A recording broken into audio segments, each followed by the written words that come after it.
রাজনীতিতে মৃত্যু কোনো নীরব ঘটনা না।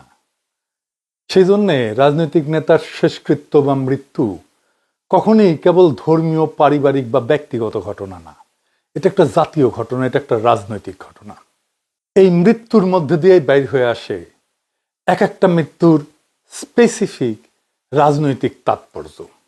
এই রাজনৈতিক তাৎপর্যটা হইল রাষ্ট্র, ক্ষমতা এবং জনগণের একটা যৌথ ভাষ্য। মাও সেতুং বলছিলেন, সব মানুষকেই মরতে হবে, কিন্তু সব মৃত্যু একরকম না। কিছু মৃত্যু তাই পর্বতের মতো ভারী, আর কিছু মৃত্যু পালকের মতো হালকা।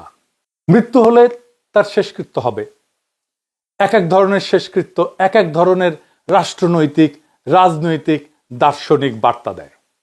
কয়েকদিনের মধ্যে আমরা দুইটা বিশাল জানাজা দেখলাম, দুইটা বিশাল মৃত্যু দেখলাম, হাদির আর খালেদা জিয়ার। বাংলাদেশের মানুষ আর একটা মৃত্যু এবং জানাজা দেখছিল, জিয়াউর রহমানের জানাজা। এই তিন মৃত্যুই তাই পাহাড়ের মতো ভারী, সেই জানাজাও ছিল বিশাল। এই তিন জানাজা কি একই ধরনের, একই বার্তা দেয়? না, এইগুলো প্রকৃতিগতভাবে আলাদা। এই জানাজাগুলোর রাজনৈতিক মূল্যও আলাদা। আমি ভাবতেছিলাম যে এটা নিয়ে আমাদের একটা আলাপ হবে জাতীয় পর্যায়ে, দার্শনিক আলোচনা, ফিলোসফিক্যাল আলোচনা। সেটা হয় নাই, একেবারেই হয় নাই। এর ফলে যা হয়েছে, কোন জানাজায় কত লোক হয়েছে, এই ধরনের খুবই স্থূল আলোচনায় পর্যবসিত হয়েছে এই তিন বিশাল মৃত্যুর ঘটনা। আমার ফেসবুকে বিএনপির অনেকে এসে আশ্চর্যজনকভাবে উল্লাস করতেছে, বলতেছে এই যে দেখিস কত মানুষ আমাদের নেত্রীর জানাজায়। কেউ কেউ কইতেছে জানাজায় এত লোক দেখাই না, এখন সবাই তারেক রহমানের কাছে বেরিচ্ছে, বিএনপির বিজয় ঠেকায় কে। কি তামাশা! আসেন আমরা দেখি কিছু রাজনৈতিক মৃত্যু নিয়ে এই পৃথিবীতে একটা রাজনৈতিক এবং দার্শনিক ব্যাখ্যা দিয়ে দেখি, মৃত্যুর ঘটনাগুলো ব্যাখ্যা করি, কোন মৃত্যু আসলে কি বার্তা দেয়। খালেদা জিয়ার মৃত্যুর পরে এই বিশাল জানাজা কি আদৌ বিএনপির বিজয়কে নিশ্চিত করবে? আসেন সেই গভীর আলোচনায় ঢুকি। এই তিন বিশাল মৃত্যুর রাজনৈতিক তাৎপর্য কি? রাজনীতিতে মৃত্যু তো নীরব না, আগেই শুনলাম। সে কখনো একটা প্রশ্ন তোলে, কখনো সে বিস্ময়ের উদ্রেক করে, কখনো ইতিহাস শুরু হয় সেই মৃত্যু থেকে, আর কখনো ইতিহাস এসে শেষ হয় ওই মৃত্যুতে। জিয়ার মৃত্যু কি ছিল? জিয়ার মৃত্যু ছিল এমন একটা বার্তা, যে বার্তা বলছিল আমাদের কাজ এখনো শেষ হয়নি, উনার স্বপ্ন এখনো বাস্তবায়ন হয়নি। জিয়াউর রহমানের মৃত্যু ছিল অসমাপ্ত একটা রাষ্ট্র প্রকল্প। তাই শোক মিছিল হলো, সেই মিছিল ভোটের বাক্সে গেল। সাত্তার সাহেবের মতো অথর্ব দুর্বল ব্যক্তি বিপুল ভোটে নির্বাচিত হলেন এবং এরশাদের এক ধমকেই রাষ্ট্র ক্ষমতা ত্যাগ করলেন।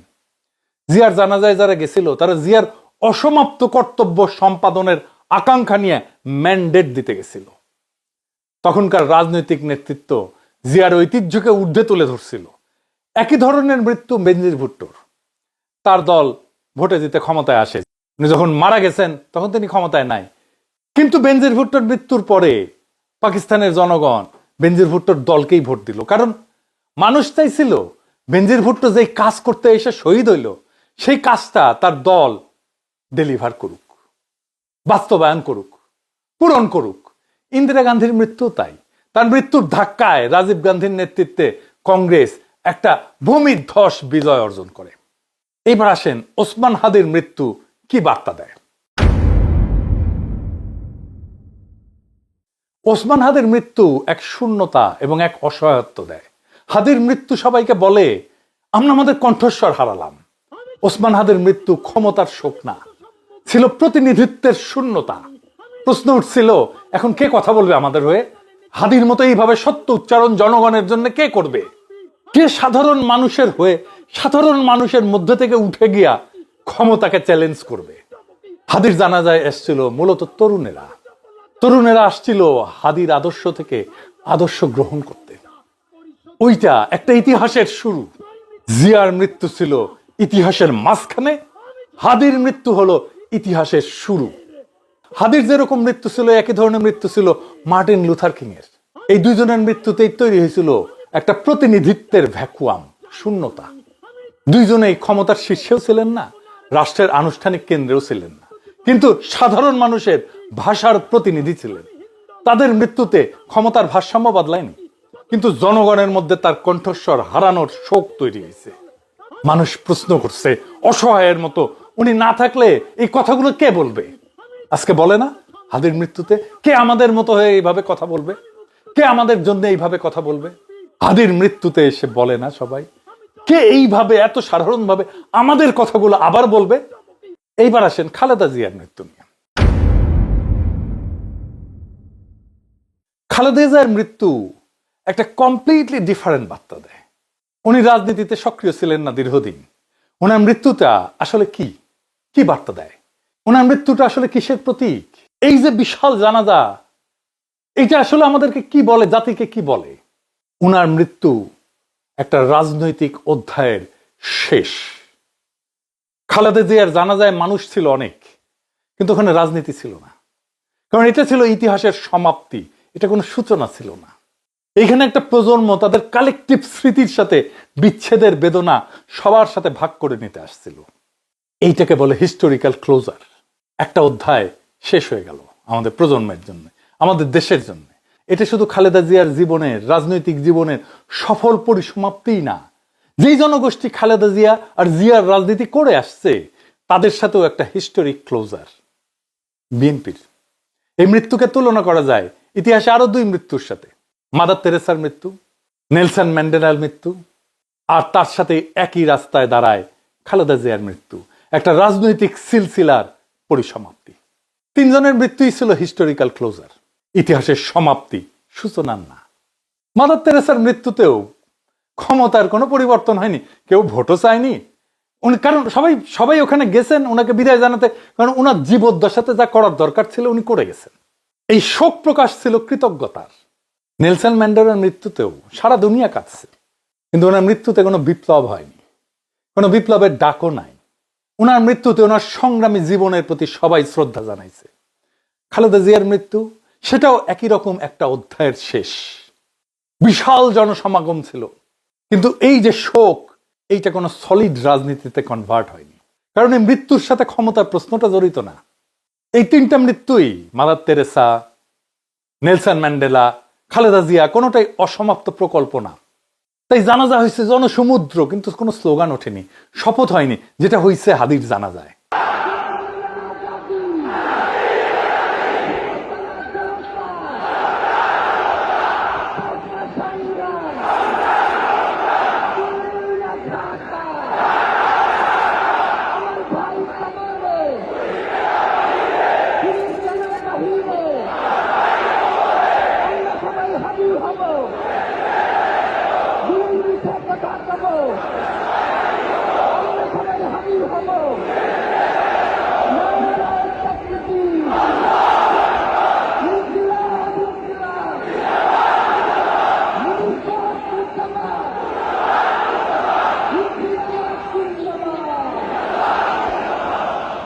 পার্থক্যটা শুধু এখানে, একইভাবে মাদার তেরেসার মৃত্যুতে একটা নৈতিক যুগের ক্লোজার হয়েছে, ম্যান্ডেলার মৃত্যুতে এক ঐতিহাসিক সংগ্রামের ক্লোজার হয়েছে, হিস্টোরিক ক্লোজার, আর খালেদা জিয়ার মৃত্যুতে হিস্টোরিক ক্লোজার হয়েছে একটা রাজনৈতিক অধ্যায়ের। এমনকি তারেক রহমানের বক্তব্য বা নজরুল ইসলাম খানের বক্তব্য ছিল ওনার রাজনৈতিক জীবনের স্মরণ। আমি মরহুমা বেগম খালেদা জিয়ার বড় সন্তান তারেক রহমান। আমি আজকে এখানে উপস্থিত সকল ভাইয়েরা এবং বোনেরা যারা উপস্থিত আছেন, মরহুমা বেগম খালেদা জিয়া জীবিত থাকাকালীন অবস্থায় যদি আপনাদের কারো কাছ থেকে কোনো ঋণ নিয়ে থাকেন, দয়া করে আমার সাথে যোগাযোগ করবেন, আমি সেটি পরিশোধের ব্যবস্থা করব ইনশাআল্লাহ। একই সাথে উনি জীবিত থাকাকালীন অবস্থায় ওনার কোনো ব্যবহারে, ওনার কোনো কথায় যদি কেউ আঘাত পেয়ে থাকেন, তাহলে মরহুমার পক্ষ থেকে আমি আপনাদের কাছে ক্ষমা প্রার্থী। দোয়া করবেন আল্লাহ তাআলা যাতে ওনাকে বেহেশত দান করেন। আসসালামু আলাইকুম। খালেদা জিয়ার জানাজায় এসেছিলেন মূলত শোকার্ত 40 মানুষেরা। তারা সবাই খালেদা জিয়াকে একজন ভিকটিম হিসেবে দেখছে, হাসিনার জামানার, হাসিনার ফ্যাসিবাদের সবচেয়ে মজলুমের মুখ হিসেবে দেখছেন খালেদা জিয়াকে। সেই খালেদা জিয়াকে বিদায় জানাতে সব কান্না থেকে ক্ষমতা উৎসরিত হয় না। কিছু মৃত্যু ইতিহাসের ক্লোজার হয়, ভবিষ্যৎ খুলে দেয় না। এগুলোই সেই মৃত্যু যেগুলো পাহাড়ের মতো ভারী কিন্তু নীরব।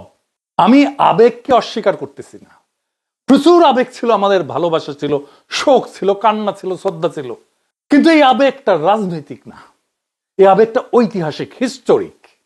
আবার ধরেন কখনো কোনো মৃত্যু ভয় দেখায়, মেসেজ একটাই, এই পরিণতি মনে রেখো, এই মৃত্যু মানুষকে রাস্তায় নামায় না, নীরব করে দেয়।